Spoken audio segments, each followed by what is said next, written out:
મારું નામ રવિ કાનજીભાઈ પરમાર, એડવોકેટ સામાજિક કાર્યકર છું. હું અને મારા સાથી મિત્ર જીગરભાઈ બ્રહ્મભટ્ટ અમે બંને કમિશનર સાહેબ જોડે અમારા વિસ્તારની રજૂઆત કરવા ગયા હતા. ત્યાં કોંગ્રેસના ઘણા લોકો બેઠા હતા, એમની રજૂઆત કરવા આવ્યા છે. અને અમે અમારા બધા પૂર્વ કાઉન્સિલરો અમે બધા સાથે મળીને વિસ્તાર માટે થોડી રજૂઆતો હતી એના માટે જતા હતા. તો એ લોકો કે આ ભાજપના લુખાઓ આવી ગયા, આ પ્રમાણની અમારી ઉપર એમને કોમેન્ટ પાસ કરી એમાં હાર્દિક ભટ્ટ હતા, પછી રાજુ રબારી, એમની જોડે 8-10 બીજા એમના મળતિયા હતા કોંગ્રેસના, અને અમારી જોડે અજયભાઈ પરમાર હતા, એ અમારી જોડે હતો. મારો ભાઈ છે એ બી જોડે આવ્યો હતો. તો કે એની ઉપર ખોટી કોમેન્ટ પાસ કરી, જાતિ વિધેક શબ્દ બોલ્યા કે આ ઢેડા ચામડિયાઓ કહે છે એમને શું કામ છે આ રીતનું. એટલે આ રીતનું તો અમે કીધું લોકશાહીની અંદર આ રીતના પ્રયાગ કરવા એ ખોટું છે.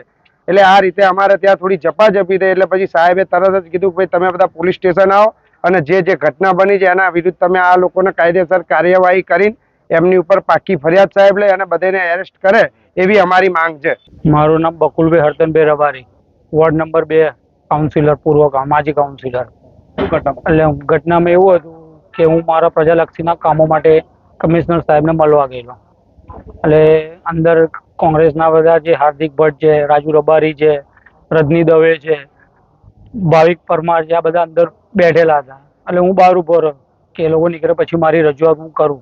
તો અમે બહાર નીકળ્યા. ત્યાં પછી આ આપણે રવિભાઈ, જીગરભાઈ અને કાનાભાઈ અને અજયભાઈ અમે બધા ભેગા થયેલા. અમે એ લોકોની વેઇટ એન્ડ વોચ કરતા હતા. બહાર નીકળ્યા પછી અમે અંદર અમારી રજૂઆત હતી પ્રજાલક્ષી એ અમે કહેવા જતા હતા. એટલે અમે બહાર એ લોકો જેવા બહાર નીકળ્યા એટલે એ લોકો અમને પહેલા બોલ્યા કે લુખાઓ આવી ગયા છે, લુખાઓ આવી ગયા. એટલે અમે લોકોને એવું કીધું કે અમે તો કઈ વાત સાહેબને અમે કીધું સાહેબ અમે તમારી જોડે રજૂઆત કરવા આવ્યા છે, આ અમને ગમે તેમ બોલે છે. એટલે એ લોકોએ અમારા પર ડાયરેક્ટ હુમલો કરી દીધો.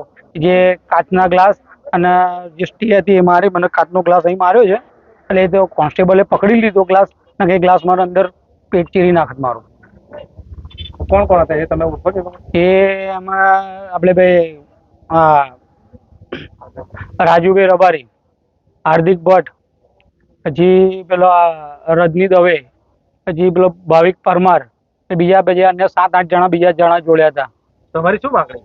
અમારી માંગણી એક જ હતી કે અમને સાચો ન્યાય મળવો જોઈએ. આ હુમલો કેમ કર્યો કઈ તમને? અમારે કોઈ વાત જ અમારે એમની જો કોઈ રજૂઆત જ કોઈ વાત જ એમની જોડે નથી. હું તો મારા કોઈ ચર્ચા નહીં, મારા પ્રજાલક્ષી કામો માટે હું કમિશનરને મળવા જતો હતો. એટલે આ લુખાઓ આવી ગયા આ શબ્દ એમને ઉપયોગ કર્યો અને જાતિવાચક શબ્દો બોલ્યા લોકો. અને અમે એ લોકો જો કશી વાત જ નહીં કરી એ લોકો ડાયરેક્ટ અમારો હુમલો કરી દીધો.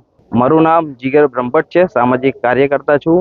હું અને મારા મિત્ર રવિભાઈ વોર્ડ લક્ષી પ્રશ્નો લઈ અને પાલિકામાં ગયા હતા. તે દરમિયાન બીજા અમારા સાથી કાઉન્સિલરો બી રજૂઆત માટે આવેલા. એટલે અમે બધા ભેગા મળીને કમિશનર સાહેબને મળવા જઈ રહ્યા હતા.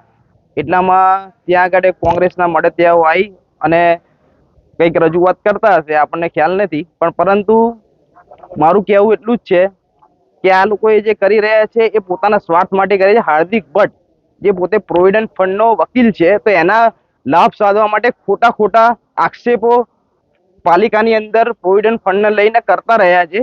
તેને માટે રજૂઆત કરે છે એ લોકો ખાલી માટે, અને લોકોને હેરાન કરે છે નગરપાલિકામાં વારંવાર આવીને.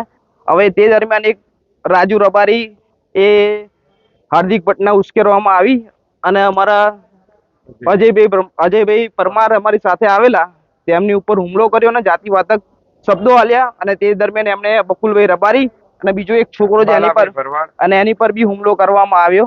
તો આ જે વસ્તુ એ લોકોએ કરી છે એ જાણી જોઈને કરી છે. એ લોકોએ વિચારીને કરેલી આ ઘટના છે, મંડળી રચી અને એ લોકોએ હુમલો કર્યો છે. તેના માટે અમે માંગ કરીએ છીએ કે અમને ન્યાય મળે અને એ લોકો વિરુદ્ધ પાકી ફરિયાદ નોંધવામાં આવે. હા, પોલીસને જાણ કરવા અહીંયા અત્યારે ફરિયાદ દાખલ કરવા માટે જ આવ્યા છે. My school is one such future ready school where I understand each and every concept taught in the class and don't rote learn, where teachers don't just use books and blackboard to teach but use new ways of teaching and learning like audiovisual learning, activity based learning and group activities which enhances my conceptual understanding. My school also teaches coding, which is an important 21st century skill. Not just that, I get an opportunity to showcase my skill on a national platform.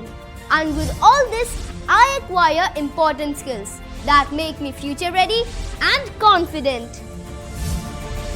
Would you also like to know where is my future ready school?